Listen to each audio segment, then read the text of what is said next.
Cancer প্রতিরোধী টক আতা ফল এটি চাষে সফলতা পেয়েছে রাঙ্গামাটির কাপ্তায়ে কৃষি গবেষণা কেন্দ্র।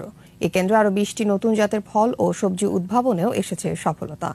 রাঙ্গামাটি প্রতিনিধি সত্রং চাকমার রিপোর্ট, জানাচ্ছেন রত্না জামান।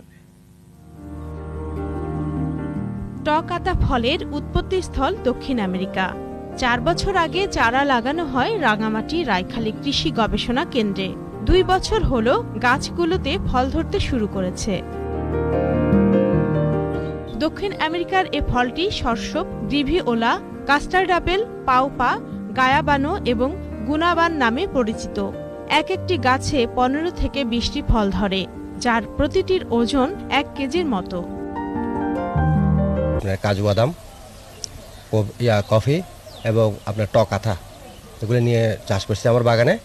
এখন দেখছি গাছের গ্রোথ খুব ভালো, সুন্দর। এটা একটা ক্যান্সার প্রতিরোধী ফল গাছ,